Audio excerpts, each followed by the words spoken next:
इलामको फाकपोक्तुम गाउँपालिका वडा नम्बर 4 फैँतपा लिम्बू गाउँमा आयोजित चासोक तङनाम कप 2082को उपाधि श्रीजङ्गा एफसी आमचुकले उचालेको छ।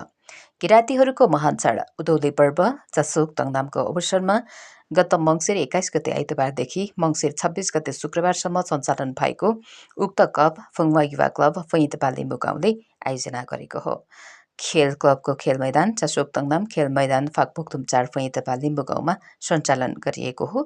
16 टिमको सहभागिता रहेको उक्त कपमा श्रीजङ्गा एफसी आमचोक र चौबन्दी एफसी एकतपा फाइनल पुगेका हुन्। मङ्सिर 26 गते शुक्रबार भएको फाइनल खेलमा श्रीजङ्गा एफसी आमचोकले चौबन्दी एफसी एकतपालाई 1-7को फराकिलो गोल अन्तरले हराउँदै चासोक तङनाम कप 2082को उपाधि उचालेको हो।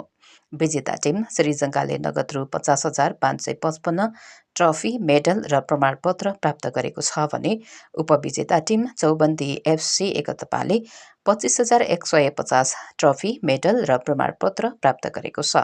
त्यस्तै गरी श्रीजङ्गा एफसीका पवन राईले उत्कृष्ट गोलरक्षक अवार्ड प्राप्त गरेका छन् भने श्रीजङ्गा एफसीका मणि थेगिमले उत्कृष्ट डिफेन्डर अवार्ड, श्रीजङ्गा एफसीकै ओसन राईले सर्वाधिक गोलकर्ताको अवार्ड र चौबन्दी एफसीका सङ्गिन लिम्बूले उत्कृष्ट खेलाडीको विधागत अवार्ड प्राप्त गरेका छन्।